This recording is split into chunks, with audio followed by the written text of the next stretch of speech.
곳이 있겠습니다.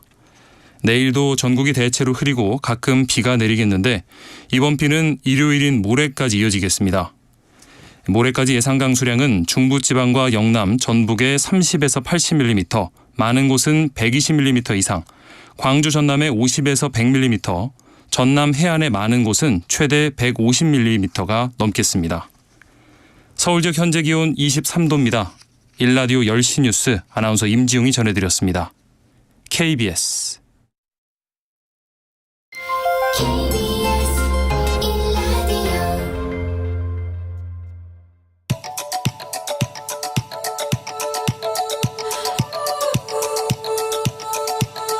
김성환의 시사야.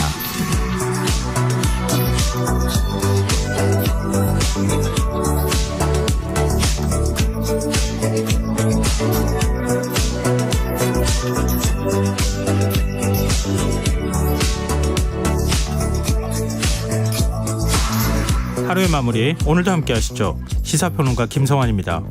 윤석열 대통령이 2차 개각을 단행한 가운데 여야는 신원식 국방부 장관 후보자 적격성 문제를 두고 연일 공방을 이어가고 있는데요. 한 주간 있었던 정치권 움직임, 잠시 뒤 뉴스 외전에서 꼼꼼히 분석해보겠습니다. 열악한 주거 환경에 살고 있지만 쪽방촌으로 인정받지 못해 지원 대상에서 제외된 이 주거 사각지대가 존재한다는 사실 혹시 아십니까? 어떤 이야기인지 더 깊이 들여다보는 인터뷰 시간에 홈리스 행동 활동가와 얘기 나눠보겠습니다. 김성환의 시사에는 청취자 여러분들의 관심과 참여 기다립니다.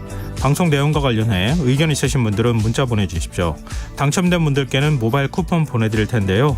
참여하실 번호는 샵 9730이고요. 짧은 문자 50원, 긴 문자는 100원의 이용료가 부과됩니다. 또 저희 방송을 유튜브를 통해서도 실시간으로 시청 또 참여하실 수 있는데요. KBS 일라디오 채널 들어오셔서 구독, 좋아요 많이 눌러주시길 부탁드립니다. 김성환의 시사야, 그럼 지금 시작하겠습니다.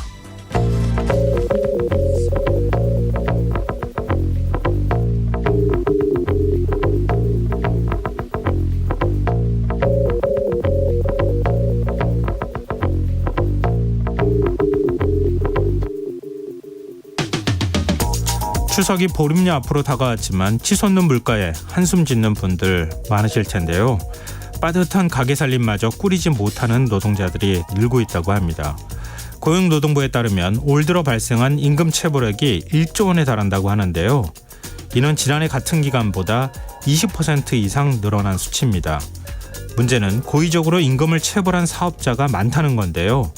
최근 5년간 임금 체불로 2차례 이상 검찰에 송치된 사업장은 7,700여 곳이나 된다고 하고요. 여기에 무려 38번이나 임금 체불을 반복한 사업장도 있다고 하니 기가 찰 노릇입니다. 정부는 임금 체불을 반사회적 중대범죄로 규정하고 추석 전까지 단속을 강화하겠다고 밝혔는데요. 단속에 걸리더라도 3년 이하의 징역 또는 3천만 원 이하의 벌금을 부과하는 게 전부고, 그마저도 법원에서 징역형이 선고되는 사례가 20%에도 미치지 못한다는 점에서 임금 체불 문제가 해결될 수 있을지 의문이 들기도 합니다. 정부 여당은 임금 체불 근절을 위한 법 개정을 예고했지만 현재 논의되고 있는 정부 보조금 지원 사업 배제, 금융권 대출 제재 같은 방안만으로는 충분치 않아 보이는데요. 임금 체불은 근로자와 그 가족의 생존을 위협하고 노동의 가치를 부정하는 반사회적 중대범죄다라는 고용노동부 장관의 발언. 정부 여당은 여기에서 답을 찾아야 하는 게 아닐까요? 오늘 밤 당신 안에 꿈틀거리는 지식충전 본능이 깨어납니다. 여러분의 자유탐구 영역 김성환의 시사야.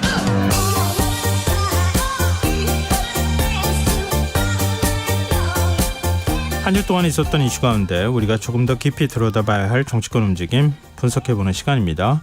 뉴스 외전 늘 함께해 주시는 패널 두 분 소개해드리겠습니다. 이종근 시사평론가 모셨습니다. 네, 안녕하십니까, 이종근입니다. 배종찬 인사이트 K 연구소장 자리하셨습니다. 안녕하세요. 안녕하십니까, 배종찬입니다. 네. 윤석열 대통령 2차 개각 단행한 얘기부터 좀 했으면 좋겠는데요. 일단 이번 개각에 대한 총평부터 두 분 먼저 말씀 들어볼까요? 이종근 평론가께서 먼저 해주실래요? 지금 예상대로 뭐 혹시나 역시나였습니다. 그러니까 지금 3개 부처 장관에 대해서 지난주부터 뭐 하마평이 있었죠. 그런데 보통 하마평 그러면 두세 사람 이야기인데 물망에 오른다 이렇게 돼야 되는데 단수로 나왔어요. 이번에 완전히 단수로 나왔고 네. 거의 확정적으로 그대로 나왔습니다. 이거 미리 대통령실에서 기자들한테 좀 흘리는 거 아닌가요? 여론 검증 받으려고. 그렇겠죠. 뭐 이렇게 두 사람이 아니고 한 사람인 경우는 네. 거의 다 미리 좀 이렇게 여론의 흐름을 좀 이렇게 살펴보는 케이스가 많았을 텐데요. 네. 어찌됐든 그러다 보니까 미리 이 세 사람에 대한 그런 예를 들어서 야당 측의 반대 목소리 또 여론의 어떤 흐름들이 사전 반영, 선 반영된 것 같은 생각이 좀 들어요. 그래서 네. 그렇게 막 크게 더 뭐 크게 반발이거나 이러지는 않은데 일단 제가 보기에는 이 세 분 다 만만치 않은 스피커들이에요. 그러니까 네. 완전히 스피커이자 어떤 경우는 메신저도 될 수 있는 대통령의 사실 의중이라고 했을 때 지금의 대통령실에서 대통령의 복심이 누굴까? 근데 이렇게 5손가락 안에 꼽잖아요. 네, 몇 네. 사람 안 돼요. 네. 이번 또 특히 대통령실은 스피커가 많이 없어요. 그런데 제가 보기에 물론 지금 내각이긴 하지만 이 세 사람 다 스피커가 될 수 있는. 그럼 5손가락은 아니지만 한 10손가락, 20개 손가락 정도 안에는 들어갈까요? 어쨌든 쟁쟁하게 어떤 그런 이 야당을 향해서나 혹은 어떤 쟁점에 대해서 목소리를 낼 수 있는 세 사람이 이번에 임명이 된 게 아니냐라는 생각입니다. 네, 통 큰 스피커다. 네. 변영찬 소장께서는 어떻게 저는 뭐 보십니까? 한마디로 윤석열 대통령 원팀 뭐 보통 이런 경우에는 이제 대통령이라는 호칭을 빼니까요. 윤석열 원팀이라고 불러야 되겠죠. 윤석열 원팀? 윤석열 원팀. 네. 그러니까 기존의 이종섭 장관 그다음에 박보균 장관이나 김현숙 장관은 윤석열 대통령의 의중을 충분히 잘 못 읽었다고 보는 거예요. 네네. 그러니까 왜 그러면 단수였을까? 예. 뭐 이 사람들밖에 없는 거죠. 대통령이 이미 마음을 정한 그렇죠. 상태였다. 마음을 정해놓고 있고 네. 윤석열 대통령은 한번 마음을 먹으면은 그 사람을 웬만하면 바꾸진 않아요. 네. 그래서 지금도 뭐 인사청문회는 파란이 일겠지만 뭐 인사청문회 청문 보고서 채택 없이 또 임명이 될 거니까 그렇게 우리 뭐 예상할 수 있는 거잖아요. 네. 그런 상황이기 때문에 그냥 윤석열 대통령의 원팀이고 또 보수 지지층을 강화하는데 이들이 역할을 할 것이다라고 판단한 것으로 보입니다. 네. 통 큰 스피커 윤석열의 원팀이다. 이렇게 두 분이 평가를 해주셨는데 여당인 국민의힘의 설명으로는 전문성과 경륜을 동시에 갖춘 인사다. 이렇게 평가를 했어요. 근데 이게 좀 눈에 두드러진 측면은 각각의 이제 장관 후보자에 대한 얘기는 요 다음에 다시 했으면 좋겠고요. 이명박 정부 시절 인사들이 자꾸 기용되는 현상들이 나타나고 있다는 거예요. 이 흐름, 이 기조는 어떻게 평가하세요?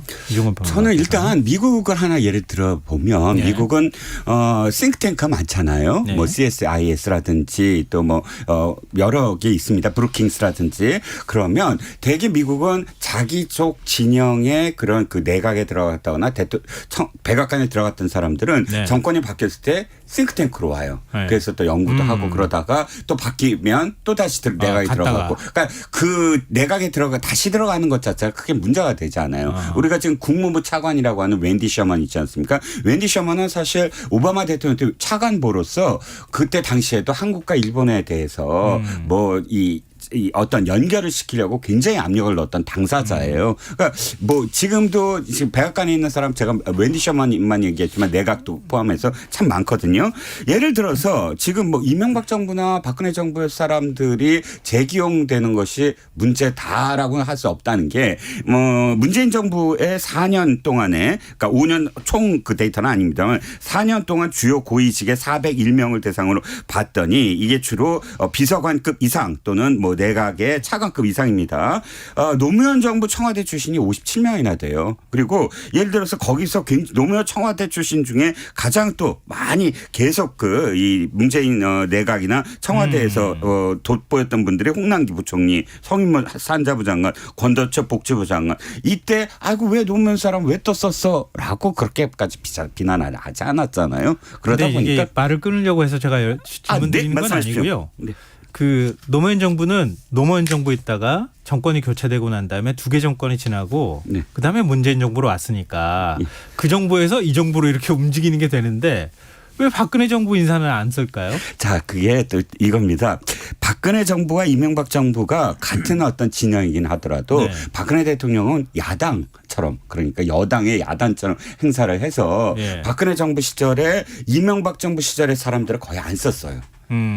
그게 단절이 됐었어요. 이명박 네, 정부, 네. MB 정부 사람들은 네. 한 지금 10년을 단절된 거예요. 그러니까 박근혜 정부 5년, 문재인 정부 5년. 그러니까 이 사람들이 계속 어떤 활용이 됐던 게 아니라 네. 한 10년을 제야에 있다 보니까 지금 이렇게 다시 등장을 했다라고 볼 수 있고요. 저도 솔직히 말씀드리면 앵커님이 저 이렇게 바라보시는 것처럼 네. 올디스 너무 그러니까 이 저 올드보이들이 이렇게 다시 돌아오는 것에 대해서 아니요, 저 그런 말은 아니 그렇게 느껴졌어요 제가 뭐 그래서 좀 신선했으면 좋겠다라는 생각도 들지만 네. 그럼에도 불구하고 왜 MB 시절 사람들만 쓰냐라는 것에 대해서는 항변할 거리는 있다 이겁니다. 그래서 아마 많은 분들이 저만 그렇게 또 생각하는지 모르겠는데 2019년도에 그때 검찰총장 시절에 네. 국감장에서 네. 이철희 의원인가 질문했었죠. 이명박근혜 정부하고 문재인 정부하고 어디가 수사가 제일 공정했느냐 이런 식의 질문을 했는데 이명박 정부. 네, 윤석열 대통령 당시 검찰총장 입에서 네네. 이명박 정부다 이런 얘기가 나와서 이건 뭐지? 이런 반응들이 그 당시에 있었어요. 그러니까 윤 대통령 입장에서 보면 이명박 시절이 굉장히 좋았다고 평가하거나 아니, 이 맥락에서 보시면 되겠죠. 네. 왜냐하면 윤석열 대통령이 검찰총장 출신이지만 지난번 아세안 정상회의도 G20 정상회의 나갈 때도 네. 항상 영업사원 1호를 강조해요. 그러니까 윤석열 대통령도 상당히 이 경제 프렌들리한 부분에 대해서 공감대가 형성되어 있거든요. 네. 그런 면에서는 박근혜 정부보다는 이명박 정부에 더 가깝고 공감대가 형성되어 있다 이렇게 볼 수가 있죠. 그렇죠. 네. 그래서 이종근 평론가 말씀대로 뭐 저는 구간이 명간, 옹고지신 또 명불허전 뭐 이전에 정부에서 활약했던 사람들을 재경한다고 해서 나쁠 건 없어요. 네네. 저는 뭐 얼마든지 그 활용 가치가 있다고 보고 실제로 아들 부시도 대부분의 인사를 레이건 시절이나 자기 아버지였던 아버지 부시 때 이런 인물들을 많이 기용을 합니다. 뭐 네. 딕 체이니도 그렇고 노널드 럼스펠드도 그렇고.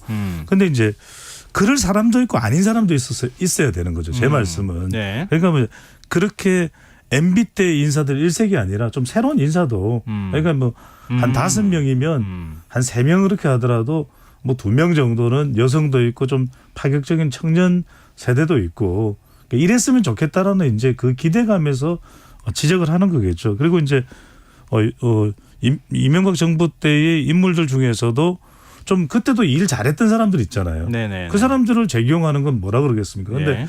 따지고 보면 지금 뭐 신원식 장관 후보자의 경우에도 이전 발언도 상당히 좀 놀랐는데 유인천 장관 후보자의 경우에는 전 장관 또 문화체육부 장관을 역임했었던 인물이거든요. 그때 네. 뭐 블랙리스트나 이건 뭐 나중에 또 우리가 천천히 또 이야기하겠습니다. 예. 그래서 그런 거죠. 그래서 이제 인사를 하되 좀 학교 출신들도 다양하게 뭐 예. 굳이 잘 안 된다면 10명 하면은 적어도 20~30%라도 좀 파격적인 인사를 했으면 좋겠다는 바람으로 봐야겠죠.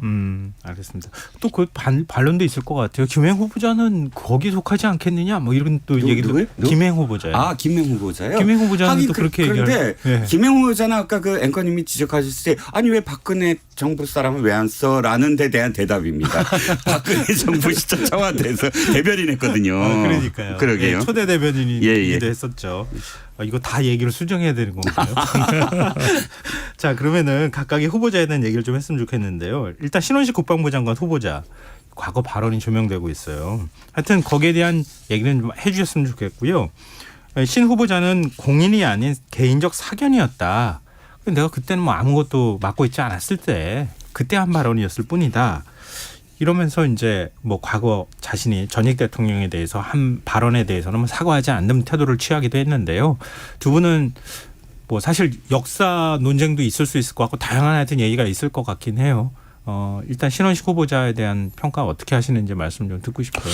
저는 뭐 논란이 될 소지가 있다고 봅니다. 왜냐하면 일단은 이념 관련해서 아주 이제 그 파장이 있을 만한 그런 이제 발언을 국방부 장관 이제 후보자가 과거에 했던 것이겠죠. 물론 이제 그게 뭐 공직이 앞으로 나에게 주어질 것이라는 생각을 하고 한 발언은 물론 아니겠지만 네. 그렇다 하더라도 이념과 관련된 박정희 전 대통령에 관련된 뭐 쿠데타와 이제 혁명 차이에 대한 발언, 그 다음에 문재인 전 대통령에 대해서는 아주 비속어까지 동원이 됐거든요. 네네. 그 군중들 앞에서. 그렇다면 저는 신원식 장관 후보자가 그걸 엎질러진 물을 대담을 수는 없을 거예요. 네. 그러면 차라리 본인이 소신으로 생각하는 부분과 그 다음에 분명히 헌법 정신이나 공식적으로 인정되지 않는 범위에 대해서는 좀 신중하게 처신해야 된다고도 본다라고 한 걸음 물러나기도 했지 않습니까? 예. 그 부분을 좀 인사청문회 때라도 좀 과감하게 사과할 건 사과할 필요가 있을 것 같아요. 이건 내가 좀 생각이 과했다. 과거에. 그 부분은 사과하고 어떤 부분들은 좀 더 신중하게 정중동하겠다. 근데 이제 또 하나는 뭐냐면 그런 네. 과거의 발언도 문제겠지만 심지어는 이제 홍범도 장군 흉상 이전 관련해서 심지어는 이제 이종찬 강북회장이 반발하자 강북회장 물러나란 말 이렇게 또 발언했었단 말이에요. 그것도 그 문제를 제일 처음 제기했던 그렇죠. 근데 이제 하다는 거죠. 과거에 지금 네. 우리 KBS도 보도를 하고 있고 다른 방송사도 보고를 하고 있는데 2021년 시점인가 이제 이 신원식 장관 후보자의 SNS가 다시 재소환됐는데 그때는 또 홍범도 장군에 대해서 좋게 이야기를 했어요. 그래서 네. 이건 뭐냐라고 물어봤더니 신원식 장관 후보자 측에서 아니 그 독립운동한 건 잘하셨는데 네. 볼세비키 있잖아요. 그 볼세비키가 문제가 되는 거잖아요. 또 이렇게 이야기를 하거든요. 그래서 이제 좀 이런 부분들을 좀 구분해서 뭐 사과가 필요한 부분들은 오히려 사과를 하면 오히려 장관 후보자로서 더 당당하게 일을 할 수 있지 않을까라는 생각이 듭니다. 네네. 자, 사인이었을 때 사견과 공인으로서의 공적인 발언의 차이가 있다라는 부분은 저는 그 발언도 부적절했다고 생각을 합니다. 왜냐하면 네. 물론 공인으로서의 공적인 어떤 발언에 문제가 생기면 법적인 책임까지 물을 수가 있겠죠. 하지만 사인의 사적인 발언이 법적으로 문제가 되지 않는다고 해서 그것을 아니야 그건 당연히 할 수도 있는 것이야 라고 이야기하는 공인은 사실상 책임이 없느냐라는 겁니다. 네. 그 부분에서 사적인 부분에서 부적절했다고 한다면 거기에 대해서 매듭을 지어야 되는 것이 공인이 취해야 될 어떤 행동이라고 생각을 하고요. 네. 자, 두 번째. 그래서 그 표현들이 저는 지나치게 우리가 이 소통을 할 수 있는 예를 들어서 국방부 장관은 소통을 해야 되는 자리예요. 그러니까 이 군부대 수장들은 소통을 할 필요가 없어요. 그들은 국가를 위해서 국가의 안녕과 그다음에 국민들의 생명만 지켜내면 됩니다. 하지만 정치적인 부분에선 국방부 장관이 나서야 돼요. 국회에도 참석을 해야 되고 네. 그렇다면 소통을 해야 되는 자리잖아요. 네. 그러면 자신의 발언들이 그 상대 정파 내지는 야당에 상당히 소통을 저해하는 요인이 된다고 한다면 예. 사적인 사적인 발언이라도 그 문제는 매듭을 짓고 시작하셔라 하는 부분이 있고요. 그리고 특히 그 안에서 뭐 문재인 대통령이라든지 노무현 대통령에 대한 표현 자체가 부적절한 건 전 인정을 합니다. 네. 그런데 상황은 이런 상황이었다는 거는 사실 전 조금 감안을 해요. 어떤 상황이냐면 신원식 장군은 군 내부에서도 상당히 존경받는 인물인 건 맞아요. 특히 능력과 관련돼서는 작전 분야에 있어서는 최고의 전문성을 갖고 있었던 사람이다라고 평가를 받고요. 그래서 네. 마지막 그 보임이 삼성 장군으로서 합참의 작전 참모 본부장을 했거든요. 본부. 네. 그래서 그런 어떤 부분과 또 굉장히 뭐랄까요. 여러 이 장성들의 어떤 평가 중에 뭐 무인이다 아니면 뭐 온화하다 이런 것들을 평가를 할 때 상당히 무골이다라고 평가하는 직선적인 사람이다 이렇게 평가를 해요. 그래서 당시 2019년이에요. 예편된 지 얼마 되지 않았고 그때 어떤 집회에 나가서 이 9.19 군사 합의가 군인으로 봤을 때 내가 전직 군인이지만 군인으로 봤을 때 군기를 흐트러뜨릴 수가 있고 또 이 휴전선 내에 많은 시설들을 그렇게 파괴를 했을 때 만약에 다시 긴장 관계가 돌입된다고 한다면 그것을 복원하는데 엄청난 또다시 시간이 걸린다. 이런 점에서 그 9.19 군사 합의를 지금 이뤄낸 문재인 대통령을 비판하는 시점에서 표현이 된 겁니다. 전제로 했죠. 그 표현 저 잘못됐다고 전제를 했는데 네네. 이런 상황이면 감안을 해야 된다는 겁니다. 그래서 그러면 이제 이거 이 한 가지 짧게만 말씀드리면 이거랑 같이 좀 얘기해 주셨으면 네네. 좋겠는데 홍준표 대구시장도 지적을 한 바가 있어요. 이명박 대통령도 국회의원을 곧바로 국방부 장관에 임명하지는 않았다. 이런 지적을 좀 했고요. 과거에 국방부 장관의 경우에는 군 원로 인사들을 임명하긴 했지만 국회에 와서 정당 소속으로서 국회의원을 지낸 사람은 정치인이잖아요. 정치인을 곧바로 국방부 장관은 사실 뭐 이게 이념이나 정치적인 어떤 판단의 문제가 아니라 국민의 생명과 안전, 재산을 지키는 자리잖아요. 물론 주적관이 뚝 뚜렷해야 된다라고 하는 건 별개로 하더라도 그리고 정치인을 국방부 장관으로 임명하는 건 좀 문제가 있는 것 아니냐. 이런 시선에 대해서는 어떻게 보십니까? 제가 바로 그 부분을 말씀을 드리는 거죠. 네.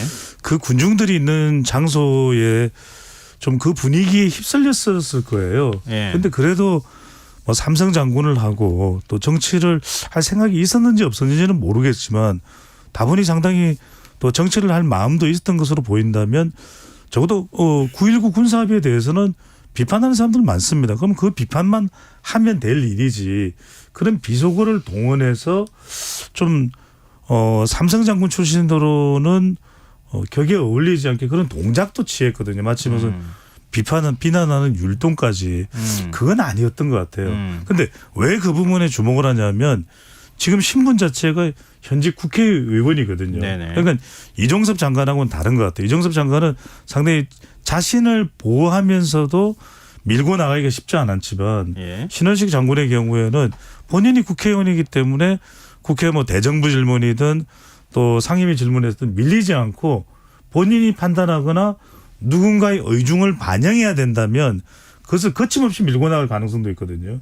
그러니까 지금 국회의원직을 내려놓지 않아도 되는 거잖아요. 그렇죠. 안 해도 되는 경우에는. 거죠. 그러니까 국민의힘 그러니까 국회의원이자 국방부 장관 자격을 두 개를 그렇죠. 동시에 갖고 있는 그 거잖아요. 부분이 우려되는 거죠. 그러니까 이제 지금 이종섭 장관의 경우에도 홍범도 장군 흉상 철거 이전 논란이나 또는 박정훈 전 수사단장과 관련된 그런 행동들이 이종섭 장관 발일까 최초 시점이 그렇게 보기는 참 쉽지 않을 것 같거든요. 네. 그렇다면 신원식 장관 후보자가 장관이 됐을 때 야 이거 우리 국방 정책 밀어붙여 그랬을 때는 국회의원이기도 하고 국민의 힘을 또 대변하는 국회의원이기도 하기 때문에 더 일방적이고 거칠어질 가능성이 있지 않을까 이걸 우려를 하는 거죠. 네네. 예. 네. 저는 이렇게 생각을 합니다. 네네. 절대 국회의원이 현직 국회의원이 장관이 되지 아니할 부처가 두 개 부처다.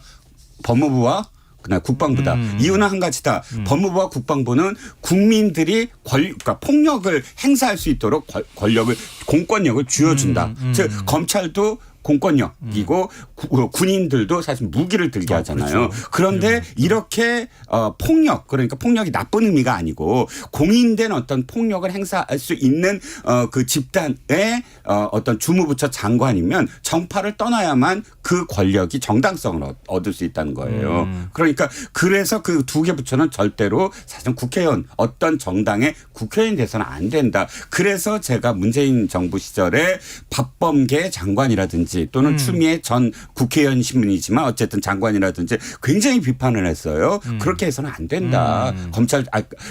그 법무부 장관은 그래야 검찰의 어떤 그런 그 공권력이 정당성을 얻는다라고 주장을 했던 사람이 갑자기 자기 입장을 바꾸면 안 되잖아요.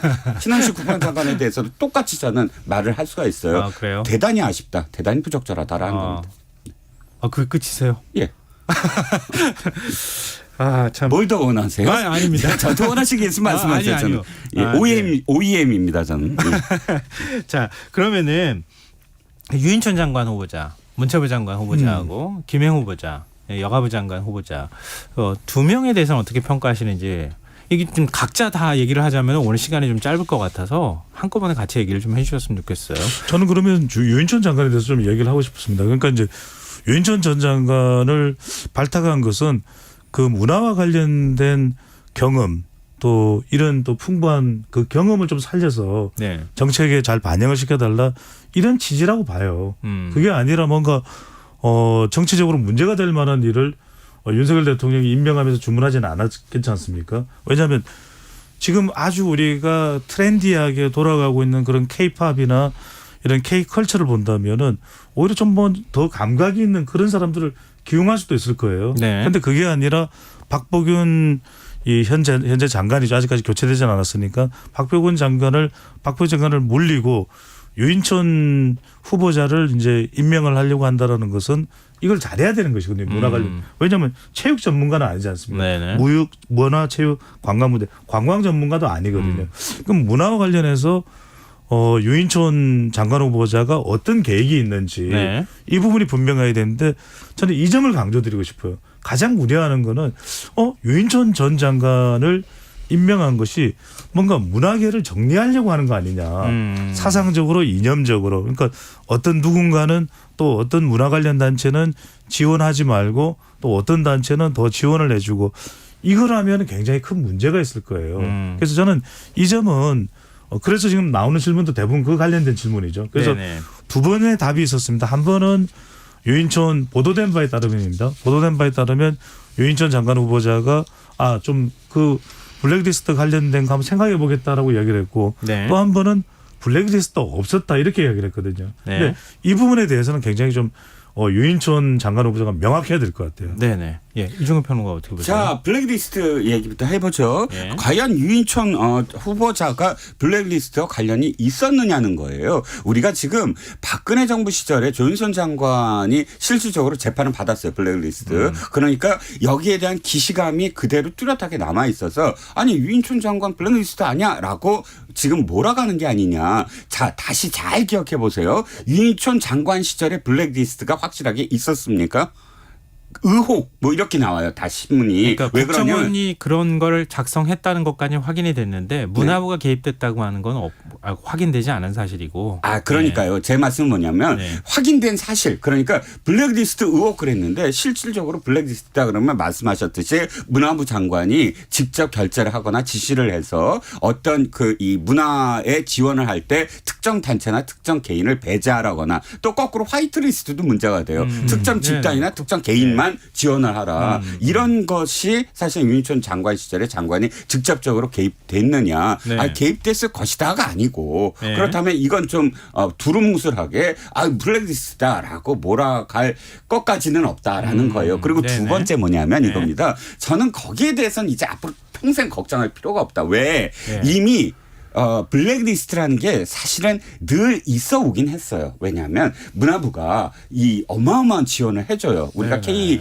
컬처가 왜 K 컬처가 됐냐면 사실 다른 나라랑 좀 다르게 엄청나게 지원을 하기 때문이거든요. 네. 그러면 한정된 지원이잖아요. 네. 다 줄 수가 없어요. 그러다 보면 이게 이념 문제가 아니라 공정하게만 하면 되거든요. 공정하고 투명하게. 네. 그게 없었으니까 그렇죠. 근데 지금 조윤선 장관 케이스가 있어요. 그러면 지금의 어떤 정권이 들어서서 어떤 장관이 지시를 한다고 그래도 지금 거기에 대한 주무부처 국장이나 과장이 쉽게 못해요. 그걸 받아들일 수가 없어요. 왜? 이미 그때 조윤선 장관 케이스로 해서 다 유죄 판결이 났기 다 때문에 바뀌고 그 사람들도 이제는 자기네들이 직접 당하는 걸 알아요. 그렇기 때문에 그런 지시가 직권남용과 함께 자신이 제보를 하더라도 거기에 대해서 크게 다치지 않는 상황이 돼버렸어요. 그래서 지금 거꾸로 어느 국장과 어느 과장이 아무리 무슨 엄한 정권이 들어서더라도 장관이 아무 이유 없이 이 사람 빼, 이 사람 넣어 하는 시대가 이미 끝났다. 그래서 사실은 지난번 블랙리스트 사건이 상당히 이 문화계에 저는 순기능으로 작용할 것이다라는 생각입니다. 참 이 말씀은 네. 드려야 될 것 같아요. 그러면 이제 박보균 장관 후보자 때는 적어도 문화예술인 단체에서 나서서 지명을 철회하라 그런 움직임까지는 없었거든요. 근데 이제 유인촌 장관 후보자에 대해서 방금 전에 이종건 평론가 말씀이 맞을 수도 있어요. 하지만 이제 문화예술인 단체들이 인식하고 있는 것은 체감하기에 그 시점에 그 시절에 이명박 정부 시절부터 그렇죠. 시작이 됐다 이렇게 본다는 거죠. 유인촌 전 장관이 이명박 정부의 장관 시절에 실제로 이제 그런 이야기들이 좀 많이 나왔었어요. 심지어는 이제 보도에 따르면입니다. 이건 또 확인을 해보실 필요가 있는데 지금 알려져 있는 아주 유명한 영화 감독의 경우에도 그런 블랙리스트에 올랐었다. 그걸 국회의원이 된 이 최종원 배우인가요? 최종원 배우가 국회의원이 됐을 때 그 부분을 이제 따져 묻기도 했던 것으로 기억이 나는데 예. 제가 말씀드리는 게 그 부분이에요. 그래서 어쨌든 이것이 왜 그런지는 모르겠지만 문화예술인 단체에서 유독 이제 유인촌 장관 후보자에 대한 인식이 그렇게 만들어져 있다면 그걸 좀 불식시키기 위한 것은 이번에 유인촌 장관 후보자에게는 굉장히 핵심적인 과제다라는 말씀을 드리는 거죠. 네. 근데 두 분이 김행 후보자에 대해서는 하신 말씀 없으세요? 김행 후보자에 대해서 한 말씀도 안 할게요. 하셨는데. 자, 김행 후보자 같은 경우는 김현숙 장관에 대한 뭐랄까요 아쉬움을 그대로 이 사람이 하면 김현숙 장관이랑 다르게 하겠다라고 판단을 한 것 같아요. 김현숙 장관의 가장 큰 문제가 뭐냐하면 여가부는 어쨌든 소프트 랜딩을 하려고 하는 거잖아요. 정부 조직법이 네. 안 바뀌긴 하지만 그러니까 여가부 폐지가 공약이었고 네. 그럼 어떻게든 여가부의 폐지를 연장시키는 사람을 지금 내세워야 되는데 김명수 장관은 사실 경제학 전공이거든요. 네. 미국에서도 경제학 박사학위를 따온 걸로 알고 있고 이 사람은 사실상 실무형이에요. 그냥 네. 실무로서 일을 맡으면 그거를 그대로 그냥 묵묵히 해나가는 사람이지 앞으로 나서서 어떤 이슈를 제기해갖고 그 이슈 속에서 무엇인가 결과를 내는 사람이 아니거든요. 네. 근데 사실 여가부 문제는 이슈를 좀 만들어야 돼요. 그러니까 국민들을 설득해야 되는 것이거든요. 네. 그 안에 예를 들어서 여성 문제 그러면 사실 여성 문제는 고용부에 해당되거나 혹은 복지부에 해당되는 부분이 많고 가족 문제 역시 복지부에 옛날에 있었다가 네. 여성부가 여성에 대한 어떤 문제를 하다 보니까 부처에 돈이 없으니 돈을 땡길 수가 없으니까 가족을 갖고 와서 예산을 키운 그런 상황이다. 그러니까 여러 가지로 우리가 지금 이렇게 설득할 수 있는 부분이 있고 한데 이슈를 만들 수 있는 사람. 김행 장관 같은 경우는 네. 후보자 같은 경우는 오늘도 한마디 딱 해서 굉장히 막 언론이 난리가 났잖아요. 드라마틱한 엑시트. 그 표현이 참 드라마틱합니다. 그러니까 이렇게 해서 주목을 갖고 국민들을 설득해내라라는 그런 임무를 맡고 아마 임명이 된 게 아닌가 싶습니다. 근데 한 부처의 장관 후보자잖아요. 근데 이제 일성을 내는 건데 이 부처 이제 폐지되는 거를 제가 잘 드라마틱하게 폐지될 수 있도록 하겠습니다. 그러면 공무원들이 말을 들을까요?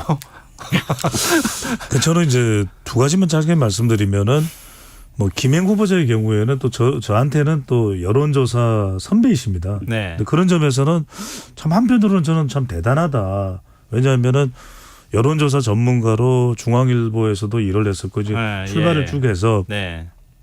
박근혜 정부에서는 대변인과 여성가족부 산하의 양성평등진흥원의 양성평등교육진흥원 원장도 맡았었고요. 그래서 또 최근에 이제 방송 활동을 많이 하면서 내년 총선을 도전할 것이다라는 그런 소식을 듣고 있던 차에 장관 후보자로 물망에 지금 이제 지명이 됐고 그건 참 대단하다. 근데 이제 두 번째 제가 드리고 싶은 말씀은 그거예요. 지금 여러 가지 지명 배경에 대해서도 뭐 이야기가 나오고 있고 기자들이 질문하고 있는데 가장 주목해야 될 것은 드라마틱한 엑시트라는 얘기를 했지 않습니까? 예. 그러면 궁금한 건 어떤 드라마가 나올 거지? 그다음에 엑시트라고 했는데 지금 더불어민주당이 반대하고 있는 상황에서 총선 전까지는 폐지되기가 힘들거든요. 그렇죠. 예. 그렇다면 이 엑시트는 과연 어떤 의미인 건지 총선 이후에 엑시트를 어떤 식으로 하겠다라는 의미인 건지 그래서 궁금해집니다. 네, 알겠습니다. 두 분 말씀 듣는 걸로 가름할게요. 이 부분에 대해서는. 지금 여러분께서는 KBS 라디오 김성환의 시사회를 듣고 계십니다. 뉴스의 외전 배종찬 인사이트 K연구소장 이종근 시사평론가 두 분 패널과 함께하고 있습니다. 이제 민주당 얘기를 좀 해봤으면 좋겠어요. 네. 이재명 대표 단식 지금 보름을 넘기고 있는 상황인데요.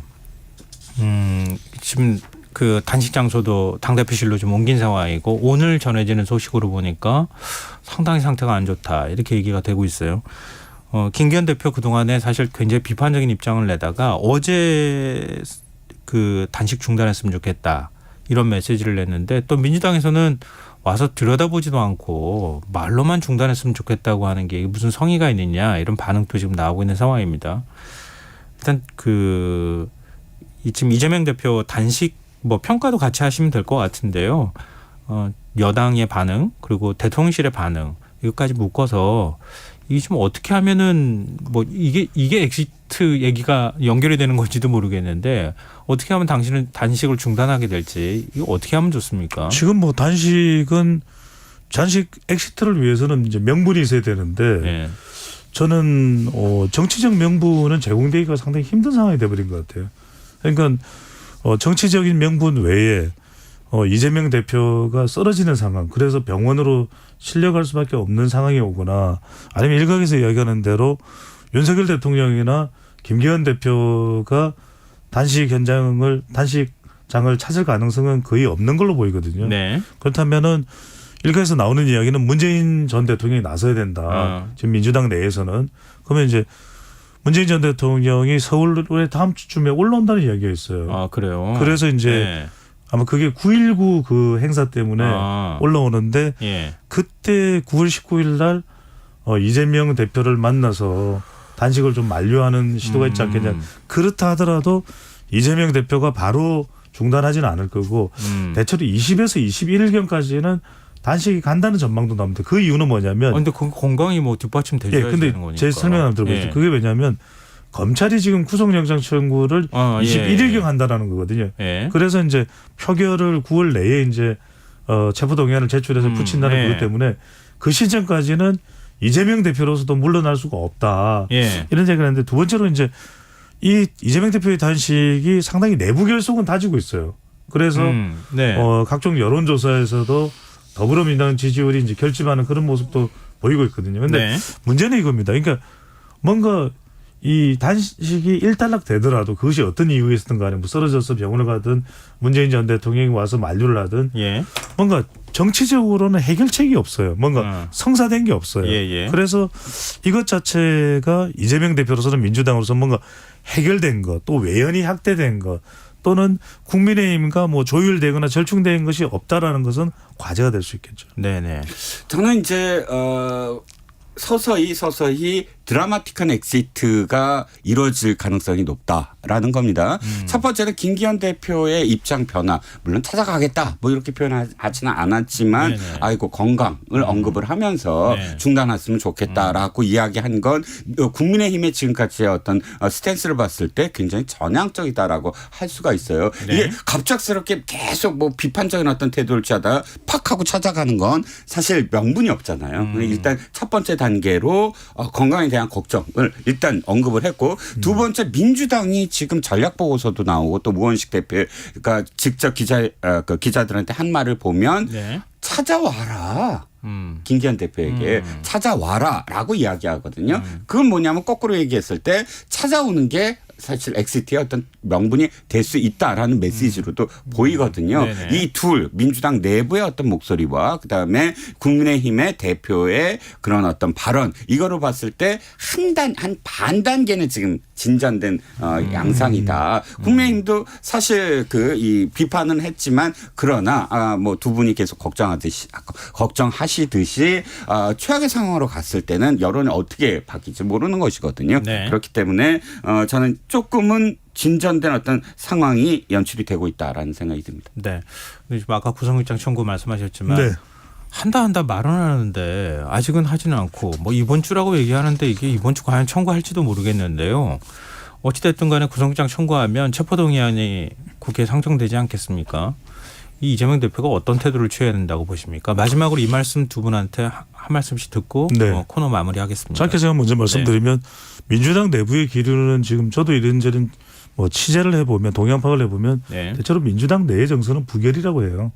그런데 이재명 대표가 지금 뭐 단식 상태라서 뭐 판단을 하기 쉽지 않겠지만 저는 여론을 생각한다면 가결로 해서 가는 게 맞다고 이재명 봅니다. 대표가 입장을 오히려 밝히는 게 낫겠다. 그래서 네. 구속영장 실질 심사를 받는 것이 네네. 여론도 또 이재명 대표의 정치적 영향력도 살리는 방법이 아닐까라는 생각합니다. 네. 가결로 대동단결입니다. 오늘 의견 똑같습니다. 네네. 자, 만약에 진짜 영장실질심사를 갔을 때 기각이 된다 그러면 이재명 대표의 승리고 민주당의 승리예요. 그다음부터는 검찰이 아무것도 못할 거예요. 즉 그렇게 승부수를 걸어야지요. 지금 이 이재명 대표가 두 번이나 검찰에 지금 최근에 갔다 와서 제일 먼저 한 말이 증거 하나도 없더라라고 얘기해요. 국민들 앞에서 증거 하나도 없다라고 얘기하는 건 판사도 똑같이 느낄 겁니다. 그럼 판사가 기각 사유의 첫 번째가 소명이 안 됐다 검찰이 증거도 하나도 안 갖고 왔다 상당성이 없다라고 이야기할 거예요. 그러니까 지금 이재명 대표가 그 말이 사실이라면 검찰이 갖고 있는 증거가 없다는 게 정말로 사실이라면 영장실질심사 받으면 돼요. 그러면 자기 정치적으로 승리하는 거예요. 그런데 그거를 부결적으로 만약에 결론을 유도하는 상황이 됐다 그러면 증거가 차고도 넘친다는 겁니다. 두려워서 못 가는 거예요. 알겠습니다. 네, 두 분 입장 듣는 걸로 마무리하겠습니다. 뉴스아이웨이전 지금까지 이종근 시사평론가 배종찬 인사이트K 연구소장 두 분과 함께했습니다. 오늘 말씀 고맙습니다. 감사합니다. 고맙습니다.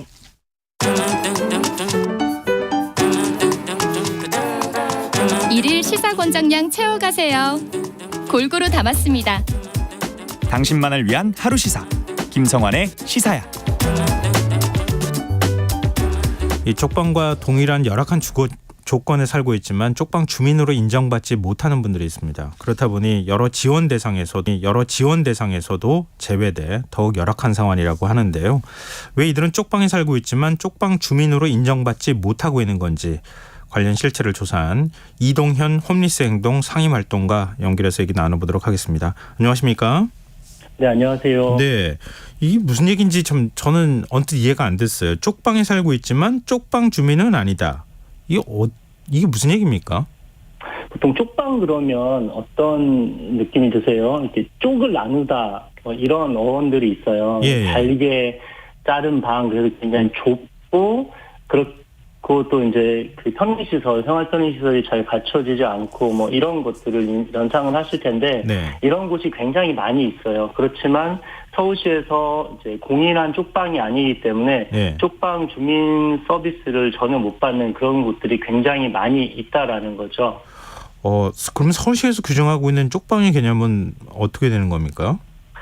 그 서울시에서 작년에 조례를 정했습니다. 예. 서울시 쪽방 주민 생활안정지원 조례라는 걸 만들었는데 사실 여기에서 쪽방은 무엇이다라는 개념 정의를 하고 있지는 않아요. 근데 서울시 조례뿐만 아니라 노숙인등복지법에도 쪽방 상담소를 설치하게 하고 쪽방 상담소는 무엇이고 이런 정의는 있지만 쪽방은 무엇이다라는 정의는 하고 있지 않거든요. 예. 그럼에도 서울시가 작년에 쪽방 주민지원조례라는 걸 만들어서 그럼 쪽방은 무엇이다 이렇게 정의는 할 것으로 좀 예상을 했었는데 예. 하지 않고 다만 이제 쪽방 주민에 대한 정의는 하거든요. 예. 근데 쪽방 주민은 시장이 별도로 정한 쪽방 밀집 지역에 거주하는 사람을 말한다 이렇게 정하고 있거든요. 그러면 이거는 밀집이라는 요건 하나하고 네. 그리고 시장이 정한 사람들이야라는 행정의 선정의 정권을 부여하는 두 가지 특징이 있는데 그 작년에 전국 광역에서 처음 서울시가 이 쪽방 주민 조례를 만들었고 예. 그다음에 12월에 2달 정도 있다가 대구에서도 쪽방 주민 지원 조례를 만들었는데 이때 대구시 조례는 쪽방 주민이라 하면 상당한 기간 동안 주거로서 적절성이 낮은 곳에서 생활하는 사람을 말한다라고 훨씬 더 광의로 정했거든요. 예. 그렇기 때문에 서울시 조례의 정에 따르면 쪽방 주민은 밀집한 곳에 살아야 하고 시장에 정한 사람들만 해당이 되지만 대구 같은 경우는 굉장히 광범위하게 쪽방 주민으로 인정받을 수 있어서 그들에게 제공하는 서비스를 받기 용이하다 이렇게 볼 수 있죠. 그러면은 쪽방 주민으로 그러니까 밀집 지역으로 지정이 돼서 어떻게 보면 행정 편의적인 사고 아닌가도 생각이 드는데요. 어찌됐든 쪽방 주민으로 인정을 받으면 어떤 지원을 받게 됩니까? 쪽방 주민에 대한 서비스는 사실 쪽방이라는 거처에서 발원하는 서비스예요. 네. 그러면 쪽방에 예를 들어서 부엌이 없다. 그러면 밥을 해 먹을 수 없기 때문에 어떤 급식 지원이라든지 식권 지원이라든지 이런 것들이 필요하고 예. 샤워기가 없다. 그러면 목욕권이라든지 이런 것들이 필요하고 이런 서비스가 제공이 되고 그래서 이제 민선 8기 작년에 오세훈 시장이 당선이 되시고 시정을 시작하시면서 동행식권, 동행목욕권 이런 것들을 했던 게 쪽방에는 그런 시설이 없기 때문에 네. 필요하겠네 그걸 복지로 메울게 이렇게 했던 것인데 그런 서비스가 쪽방으로 공인되지 않는 바에는 그런 주민들에게 갈 수 없는 거죠. 그러면 쪽방촌으로 인정받지 못하는 곳에 사는 쪽방 주민들 직접 만나서 실태 조사하셨다면서요? 네네. 어떻습니까? 상황이? 거의 다르지 않아요. 그분들 자체가 여러분 본인들이 사시는 지역이 방이 쪽방이라고 생각을 하십니까? 라고 물어봤을 때 85%가 그렇게 생각을 하시고 계시고요. 예. 저희가 사실 파일럿 조사를 한 거예요. 서울 지역에서 가장 쪽방이 많이 있는 동자동 지역에만 조사를 해서 건물 6개 주민 20명을 조사를 했는데 사실 서울 전역을 다 하면 좋은데 사실 저희 민간단체로서는 비용이 그렇게 있지 않아서 네. 시범 조사를 했는데 보면 6개 건물 중에 도시가스 있는 곳이 3곳밖에 안 돼요. 나머지 2곳은 전기 패널로 난방을 하고 한 곳은 기름으로 난방을 하고 예. 그리고 냉방 시설이 있는 데는 하나도 없었어요. 그러다 보니까 이제 조금 시원해졌지만 폭염기에 그냥 선풍기 하나 가지고 창문도 없는 방에서 더위를 나고 있었는데 그나마 이 작년부터 서울시에서 쪽방에 에어컨 공용 에어컨 설치 지원 사업을 했기 때문에 기존 쪽방 주민들 같은 경우는 한 30% 정도가 공용 에어컨 이용 경험이 있거든요. 그런데 이 쪽방에서 빠져 있는 사각지대 쪽방 같은 경우는 그냥 선풍기 하나 가지고 에어컨 전혀 없이 여름을 보냈던 거죠. 그리고 이게 뭐 더위뿐만 아니라 그 화재 문제가 굉장히 심각합니다. 예. 오래된 건물도 많고 제가 요 인터뷰 하기 전에 그냥 시리얼 통해서 저희가 인터뷰했던 그 건물 한 곳 보니까 사용 승인일이 1922년이에요. 100년이 넘은 집이거든요. 예. 6개 건물 전체가 스프링클러 하나도 없고 비상벨 하나도 없어요. 예. 이거는 기존 쪽방들보다 굉장히 취약한 수치거든요. 예. 예. 이 사각지대는 쪽방 그러면 IMF 이후에 우리나라에 있어서 가장 취약한 거처로 얘기하는데 그보다도 굉장히 열악한 그 특성들을 저희가 이번 조사하면서 볼 수 있었어요. 근데 제가 지금 말씀드리면서 이해가 안 되는 게 서울시 대표적인 쪽방촌 하면 동자동 쪽방촌을 얘기하잖아요. 네. 근데 거기는 쪽방촌으로 인정을 못 받았어요. 밀집 지역으로. 이유가 뭔지 저도 묻고 싶어요. 그래서 저희가 이번에 이 사각지대 쪽방을 조사할 때 예. 어떤 방법을 쓸까 방법 찾기가 되게 난망했어요. 왜냐하면 기준이 없잖아요. 쪽방이 무엇이다라는 법령도 없고 조례에도 기준이 없으니 이걸 어떻게 조사하지라고 했을 때 저희는 주민들한테 여쭤봤어요. 쪽방 주민들에게 동자동에 쪽방 주민 조직이 있거든요. 그래서 여러분과 같은 거처에 사는데 지원을 못 받는 분들이 있어요 얘기하니까 여기저기 있다라는 거죠. 그래서 그 6건물을 조사를 한 건데 여기가 왜 빠졌을까 합리적이지 않아요. 예를 들어서 숙박시설이다. 그러니까 무슨 여관 이런 데가 있거든요. 그러면 여관이 쪽방으로 지정된 곳이 없어야 되는데 동자동 지역에 무수히 많이 있거든요. 그러면 고시원이어서 안 된다. 다중생활시설이어서 안 된다. 이런 이유가 있다라고 하면 다중생활시설이 고시원으로 적용이 안 됐어야 되는데 또 그렇지는 않고 아니면 주거의 면적이라든지 아니면 화장실 공용 여부 이런 이제 편의시설의 부족 내지 열악성이 기준이라고 하면 이보다 더 나은 쪽방이 없어야 되는데 그렇지 않고 일관성 전혀 없었습니다. 그런데 쪽방으로 인정받았다 하더라도 건물주가 요청하면 쪽방 건물에서 빼주는 겁니까? 합리적이지 않죠. 건물주가 사실 쪽방에서 사는 건물주 거의 없거든요. 그렇죠. 세를 놓고 세입자들이 살거나 아니면 건물주가 운영자에게 임대를 놓고 그 운영자가 전대 방식으로 쪽방 주민에게 세를 놓고 이런 방식인데 이건 사실 소유관계 그 건축법상 용도변 건축물의 어떤 종류냐 이런 게 중요한 게 아니라 이렇게 열악한 거처에서 산다. 그렇기 때문에 이 거처 특성에서 필요한 서비스가 필요하다. 이런 게 핵심인 거거든요. 그래서 건물주의 마음이 무엇이든 건물주가 어떤 변심을 하든지 간에 거기서 살고 있는 사람들의 현실이 중요한 것이고 건물주가 빼달라고 해서 빼주고 이런 것들은 말이 되지 않죠. 근데 그러면 지금 쪽방촌에 살고 있지만 쪽방으로 지정받지 못한 주민들은 행정 지원을 전혀 못 받습니까? 어떤 외부 지원이 없어요? 그러니까 쪽방 주민에 대한 서비스를 못 받는 거죠. 예를 들어 뭐 기초생활보장제도의 수급권이 취득이 안 된다든지 그런 거는 의료급여 자격이 없다든지 예. 이런 건 아닌데요. 서울시에서 하는 쪽방 주민에 대한 지원을 받지 못하는 거죠. 예를 들어서 예.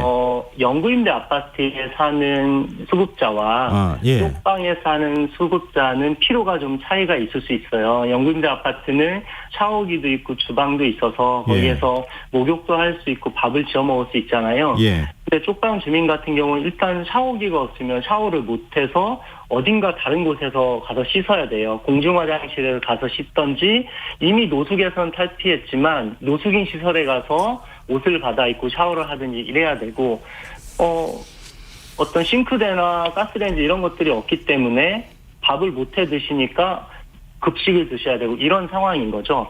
그래서 이 열악한 거처에 의해서 필요한 서비스를 다른 쪽방 주민들, 그러니까 쪽방으로 지정된 주민들은 받을 수 있지만 이 사각지대 쪽방 주민들은 받지 못한다. 이거는 생활에 있어서 큰 차이를 만들죠.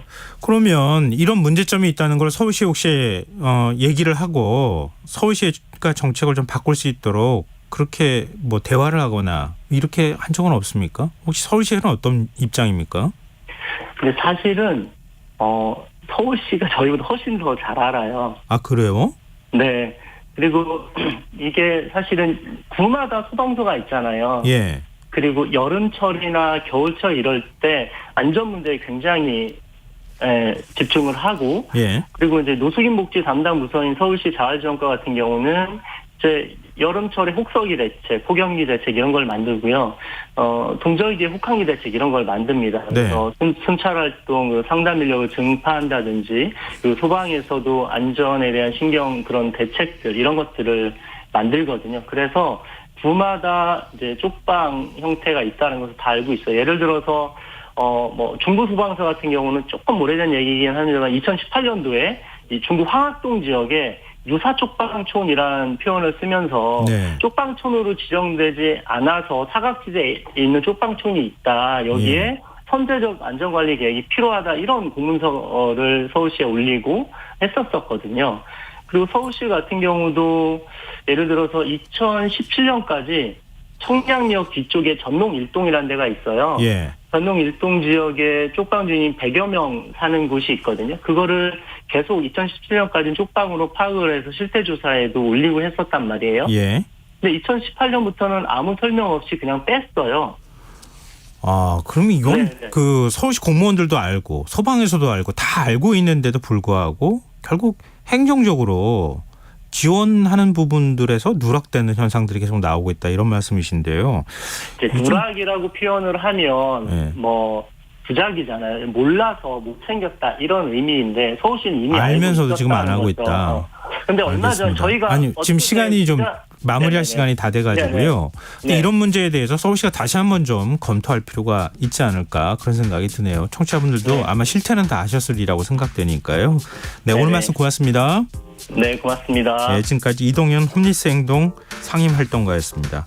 김성환의 시사 1부 순서 여기서 마무리하겠습니다. 전 11시 정각 2부에 다시 오겠습니다.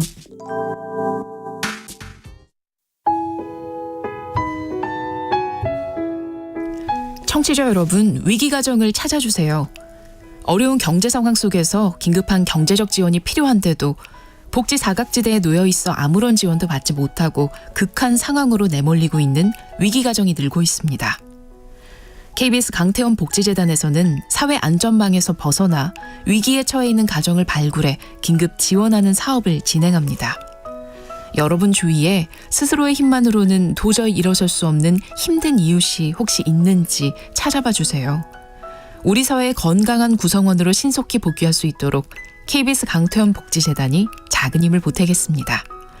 여러분의 제보 전화를 기다립니다. KBS 강태원 복지재단 제보 전화 1533-0900, 1533-0900입니다.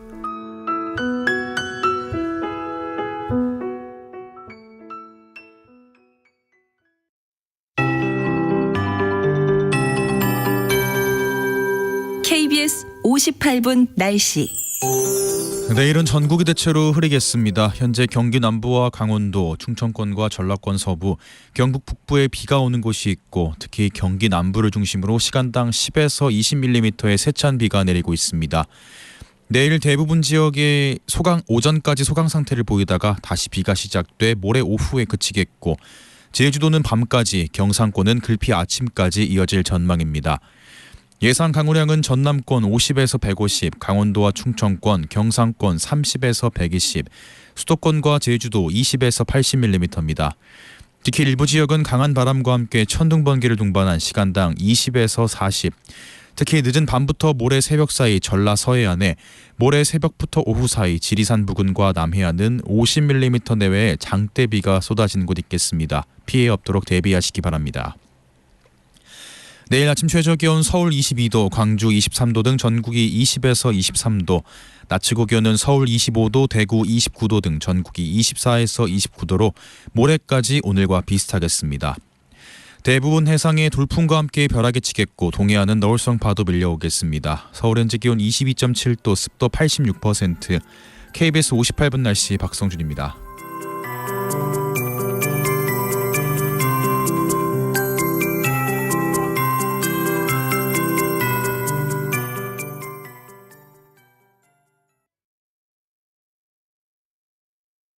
정성을 다하는 국민의 방송 KBS가 11시를 알려드립니다. AM 711kHz, FM 97.3MHz, KBS 1라디오입니다. HLKA.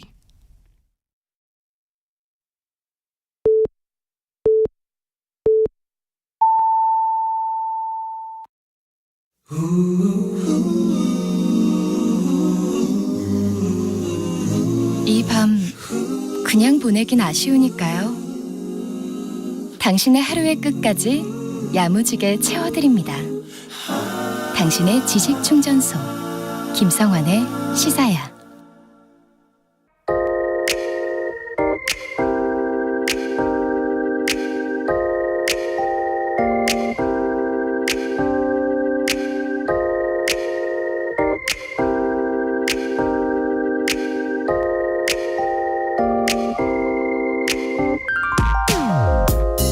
그야말로 예산 대란입니다.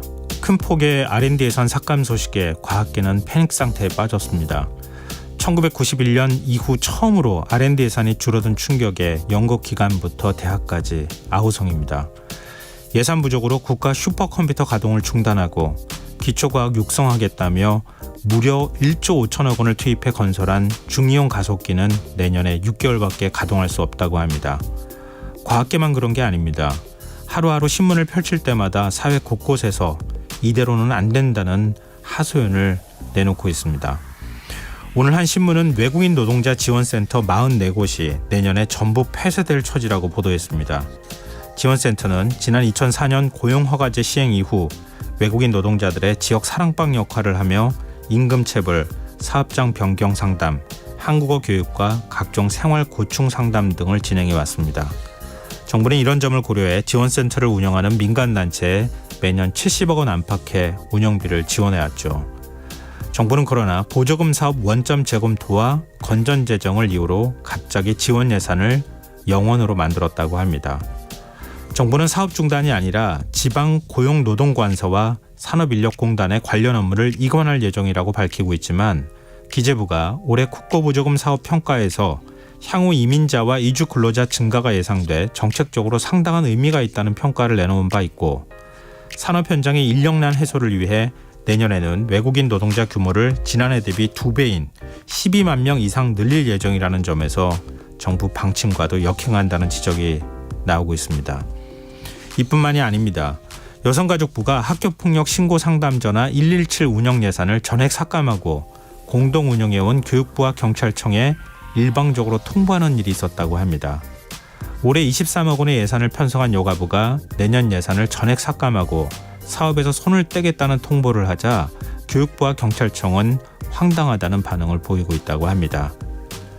국민이 피땀 흘려 낸 세금 한 푼도 허투루 써서는 안 되는 건 당연합니다만 사회적 약자와 학교폭력 피해 청소년을 지원하는 예산까지 뭉터기로 삭감하는 거 이걸 어떻게 봐야 할까요?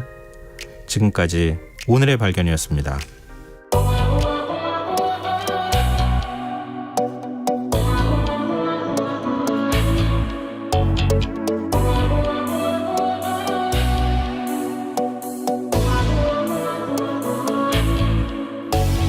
모든 게 궁금해질 때 Tell me 아야 뭐가 널 행복하게 하는지 Text me Your every picture 내 머리만 듣고 싶어 Come be my teacher 네 모든 걸 다 가르쳐줘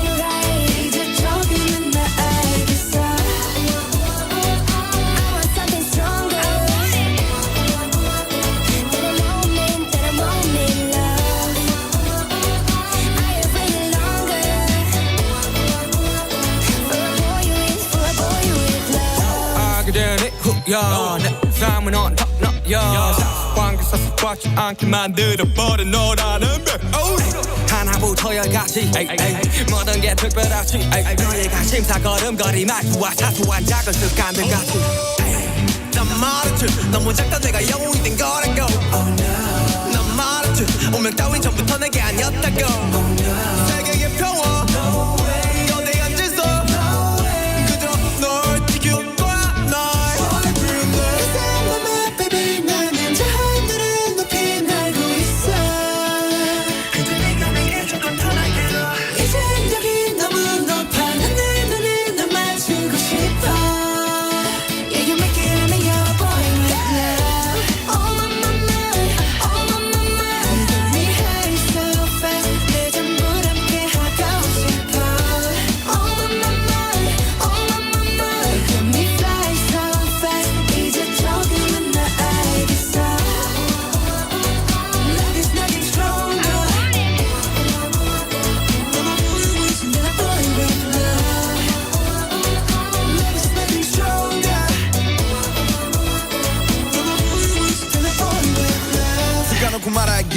나도 모르게 힘이 들어가기도 했어 높아버린 스카 커져버린 헛 때론 도망치게 해달라며 기도했어 너의 상처는 나의 상처 깨달았을 때 나 다짐했던 건 네가 준 그 후세 나에게로 태양이 아닌 너에게로 Let me fly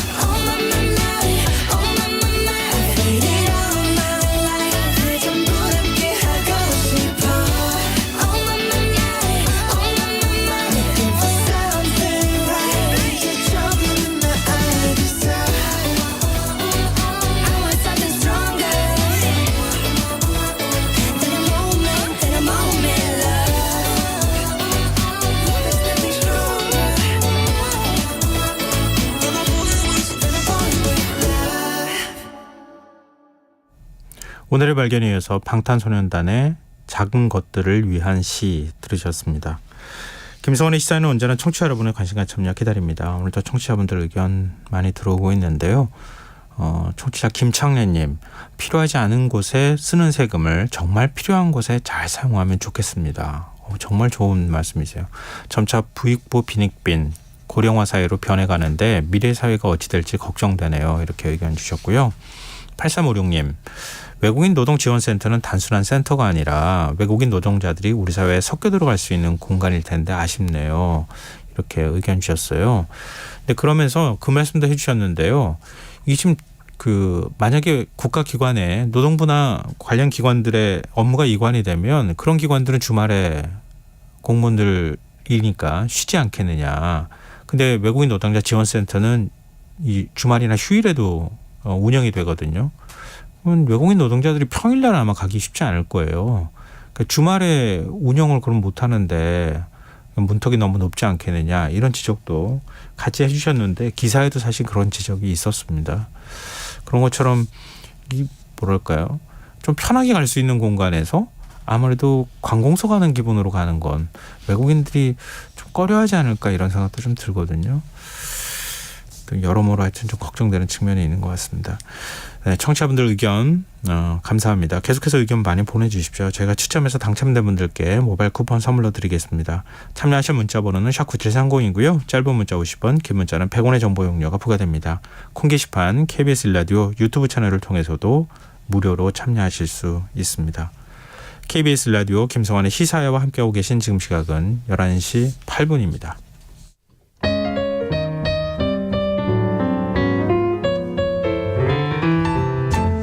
금요일 밤 촉촉한 감성 속으로 여러분을 안내해드리는 시간이죠. 심야음악다방 스피노프 스크린 음악다방 이미훈 음악 전문기자 함께하겠습니다. 안녕하세요. 네, 안녕하세요. 좀 오래간만에 만나는 느낌이에요. 반갑습니다. 지금 우리가 2주 만에 만나는 거죠? 그런 것 같아요. 청취자분들도 많이 기다리셨을 텐데 좀 네. 아쉬워하셨을 것도 같아요. 임 기자께서도 그 네. 사이에 절치부심 어떤 아이템을 준비해 오면 좋을까 네. 고민이 많으셨을 것 같은데요. 솔직히 말씀드릴까요? 네. 아니면 조금 섞을까요? 왜요? 뭘 말씀하시려고? 아니 일주일 정도는 솔직히 좀 편히 쉬었고요. 항상 이렇게 일주일 내내 고민이 많거든요. 맞아요. 왜 이렇게 빨리 다가오는지. 네, 그렇죠. 영화도 막 봐야 되고 영화 맞아요. 보면서 막 열심히 메모도 하고 그런데 뭐 한 일주일은 솔직히 말씀드리면 조금 편안하게 보냈고요. 저는 그래도, 2주 동안 네. 고민하셨을 거라고 생각을 했는데 네, 일주일 반 동안 고민한 걸로 제가 하겠습니다. 네. 자, 그럼 일주일 반 동안 그리웠습니다. 고민하신 네. 아이템 어떤 건지 궁금한데요. 네, 현실에서는 이 사람들이 괴짜들, 상대하기가 어려운 사람 또는 네. 이제 시스템에 적응하기 어려운 사람으로 인식되기가 쉬운데요. 네. 하지만 적어도 예술계에서는 기존의 사고방식, 기존의 시스템, 기존의 틀을 깨는 이 괴짜들이 두각을 나타내기 마련이고 또 많은 대중들의 사랑을 받기도 합니다. 네. 그래서 준비한 괴짜 음악가들이 나오는 영화로 준비를 해봤어요. 괴짜 미술가들도 아니고 괴짜 음악가들이 나오는 영화. 네. 어떤 게 있을까요? 잘 그렇게 떠오르진 않는데요. 네, 뭐 음악가들 중에 유명한 음악가들 중에 사실 뭐 괴짜가 굉장히 많긴 합니다. 모차르트. 그렇죠. 아마데우스 같은 영화 보시면은 조금 뭐 과장됐다는 얘기도 있고 하긴 하지만 어쨌든 독특한 사람이면은 틀림없는 것 같아요. 그렇죠. 네. 그 정도 독특함은 있어야 이렇게 천재적인 작품들을 또 내놓을 수 있지 않나라는 생각도 들기도 하고. 첫 번째 영화는요. 2021년 작품이고 국내에는 올해 7월에 개봉을 했습니다. 그리고 아직도 이제 개봉관이 수가 적긴 하지만은 네. 상영 중이에요. 예. 바로 엔니오 더 마에스트로라는 작품입니다. 엔니오 모리코네 얘기하시는 거예요? 맞아요. 그래서 뭐 이 시간에도 엔니오 모리코네 음악들을 많이 또 네. 소개를 해드리긴 했지만 2020년 7월에 별세를 했죠. 엔니오 모리코네의 삶과 음악 세계를 다룬 다큐멘터리이고요. 이 감독을 바로 주세페 토르나토레가 맡았어요. 주세페 토르나토레 하면은 뭐 시네마 천국, 뭐 네. 피아니스트의 전설, 말레나 등등 해서 거의 대부분의 작품을 엔니오 모리코네와 함께 했던 연출가이고요. 네. 물론 영화 속에 이제 뭐 미션이라든가 시네마 천국, 뭐 피아니스트의 전설, 뭐 석양의 무법자 등등등 뭐 우리 귀에 익숙한 명곡들 많이 나오고 네. 그런데 이것뿐만이 아니고 엔니오 모리코네가 어린 시절 어떻게 성장을 해서 왜 음악가의 길을 걷게 됐는지 또 이제 우리에겐 좀 덜 알려져 있는 초기에 맡았던 이제 이탈리아나 이런 곳의 스릴러 작품들이나 호러 영화 이런 것들을 어떻게 만들었는지 또 왜 엔니오 모리코네가 두각을 나타내기 시작했는지 이런 이야기들이 이제 흥미진진하게 등장을 합니다. 특히 네. 이제 인터뷰이들이 굉장히 많이 나오고 다채롭게 나오는 이게 또 볼거리인데요. 이게 다큐 영화니까 엔니오 그렇죠. 모리코네에 대해서 뭐 네. 회상한다거나 맞아요. 인연이나 뭐 이런 것들 증언해 주는 거예요. 맞아요. 물론 이제 엔니오 모리코네 본인도 네. 많이 등장을 하고 감독인 주세페 토르나토레도 많은 증언을 하고 이뿐만 아니라 뭐 배우 뭐 클린트 이스트우드 네. 뭐 그리고 감독들 석양의 무법자니까. 예. 그렇죠. 예.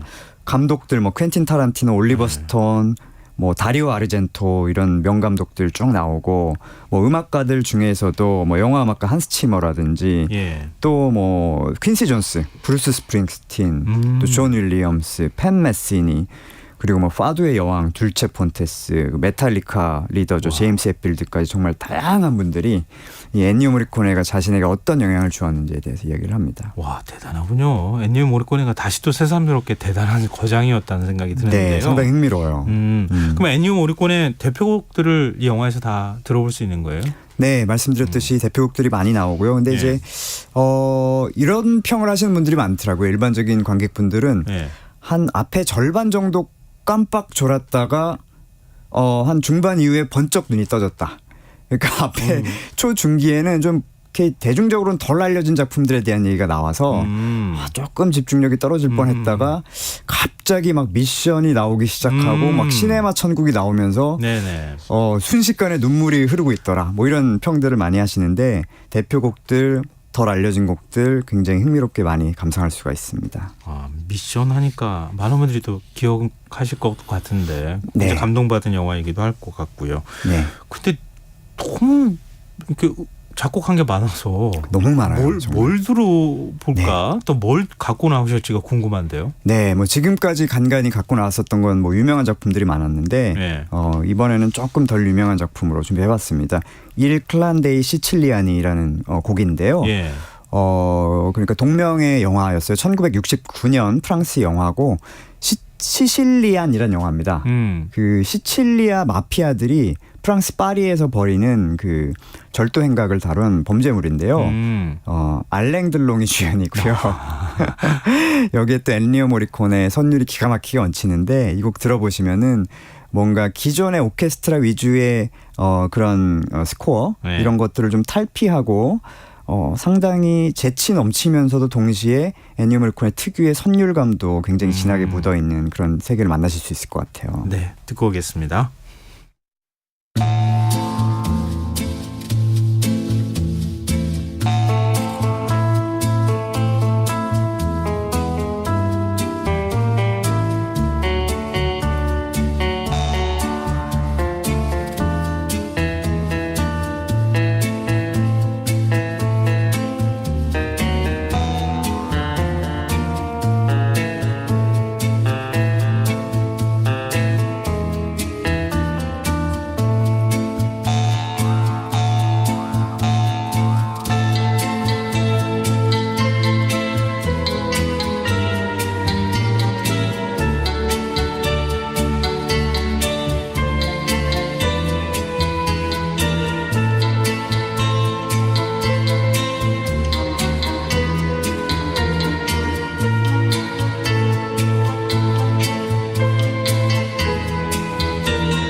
모리코네 일클란데이 시칠리아니 들으셨는데요. 네. 약간 석양의 모브자 같은 느낌이 있었어요. 있죠, 분명히. 네, 네. 그게 살아있네요. 맞아요. 이 엔니오 모리코네가 영화 보시면 아시겠지만은 네. 또 그런 굉장히 실험 음악에 관심이 많았고 네. 그런 것들을 또 대중성과 접목을 하려는 고민 그런 끝에 이런 또 재미있는 효과 같은 것들도 많이 넣고 이랬던 스토리들이 쭉 전개가 돼서 아마 흥미로우실 거예요. 네. 아마 청취자분들도 지금 뭐 문자 주시고 계시는데 그냥 반가워하시네요. 네.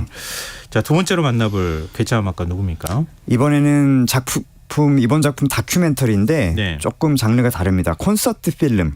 그러니까 콘서트를 촬영한 영화예요. 이 콘서트 필름 장르의 정말 명작으로 아직도 회자되는 작품인데 네. 1984년 영화입니다. Stop Making Sense라는 곡이 그 영화예요. 이것도 꽤 오래된 거네요. 네, 영화가. 꽤 오래된 영화고 일단 제목부터가 Stop Making Sense 하면은 왜 보통 우리는 말도 안 되는 소리 좀 하지 마. 뭐 이렇게 말도 안 되는 소리 그만해라고 얘기를 하는데 예. 이 그대로 번역을 해보면은 말 되는 소리 좀 그만해라는 거거든요. 아, 그래요? 네, 그러니까 말 그대로 제목부터 이 틀을 깨는 그런 이야기인데 이 토킹 헤즈라는 1980년대 미국 뉴웨이브 밴드 이야기예요. 공연 실황 1983년 공연 실황을 그대로 담았는데 이 연출을 양들의 침묵의 조너선 드미 감독이 맡았습니다. 네. 그리고 촬영은요 블레이드 러너 찍었던 조던 크로넨웨스가 맡았어요. 그러니까 뭐 대단하겠죠. 영상미도 대단할 것 네, 같은데요. 그 1980년대 정말 가장 독특했던 밴드. 장기하와 얼굴들도 가장 많은 영향을 받았다고 털어놓는 그 밴드 토킹 헤즈. 가장 특별한 밴드의 가장 특별한 촬영 감독이 붙어서 만들어낸 콘서트 필름입니다. 그럼 콘서트 필름이니까 그냥 콘서트 실황을 그대로 이렇게 담은 거예요? 네. 그래서 저도 이 영화 구하기 어려워서 결국엔 블루레이로 구입해서 봤는데 정말 음악 좋아하시는 분들이라면 한 번쯤 꼭 볼만한 그런 영화예요. 뭐 정말 무대 매너부터 시작해서 뭐 곡 연주는 뭐 말할 것도 없고요. 네, 굉장히 재밌어요. 그럼 음악이 확실히 어떤 생동감이 있게 느껴질 것 같은데요. 네, 맞아요. 그래서 이런 대표곡들이에요. 사이코 킬러라든지 버닝 다운 더 하우스 이런 곡들이 정말 완벽한 연주 속에서도 아주 독특한 컨셉트를 가진 연출과 의상까지도 굉장히 특이한데요.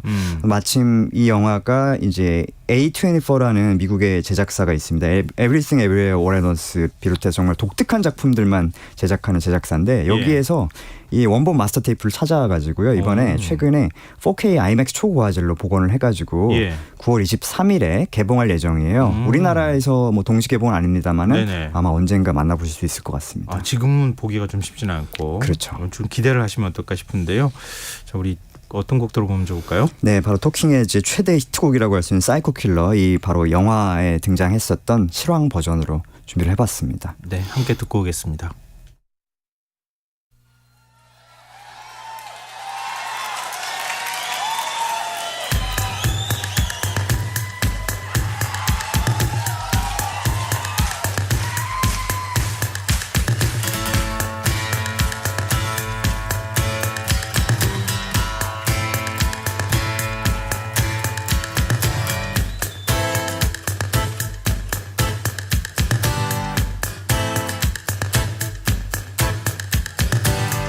Can't seem to face up to the facts. Tense and nervous, can't relax. Can't sleep, bed's on fire. Don't touch me, I'm a real live wire. Psycho killer, qu'est-ce que c'est? Better. Run, run, run, run, run away. Oh, oh, oh, oh. Ay,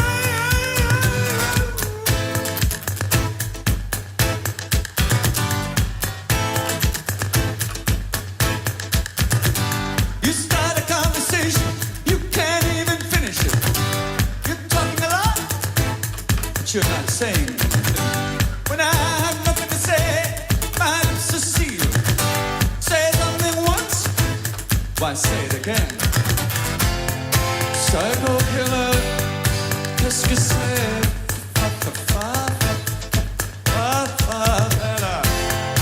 Run, run, run, run, run away.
토킹 헤즈의 사이코 킬러 함께 들어봤습니다. 네. 진짜 장기하신 느낌이 있는데. 아마 영상을 보시면 더 그렇다는 거를 좀 느끼실 거예요. 무대 매너.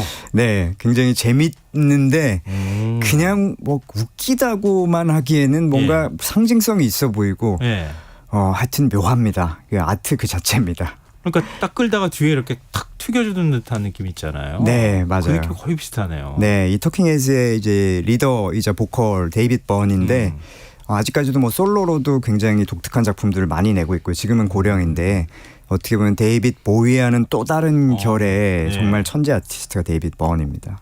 그러네요. 데이빗 보위하고는 좀 차이가 있는 것 같고. 네. 저도 사실 좀 생소한 그룹이긴 했는데 한번 관심 가지고 봐야 될 것 같습니다. 네.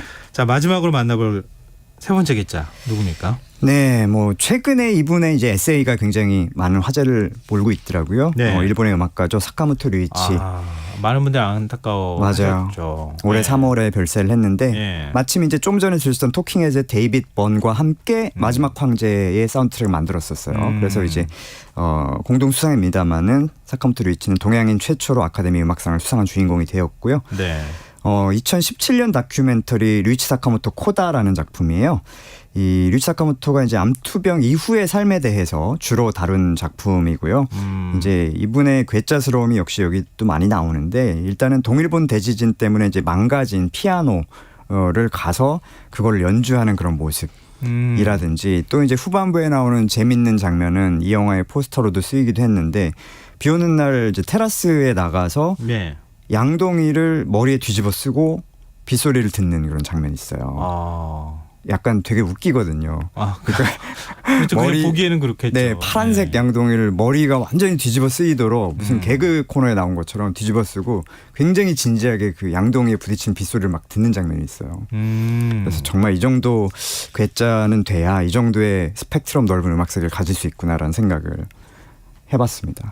삶 자체도 굉장히 파란만장했던 음악가이기도 했었고. 맞아요. 음악적으로도 그 스펙트럼이 너무나 넓어서 사실 맞아요. 정말 옐로우 매직 오케스트라라고 하는 그 일본의 그룹이죠. 전자음악 그룹인데 이미 1970년대에 뭐 독일의 크라프트베르크라든가 이런 팀과 함께 전 세계의 전자음악 트렌드를 가장 최전선에서 이끌었던 그런 팀이었고요. 그 이후로 솔로 활동에서도 너무나 다양한 음악을 들려주었죠.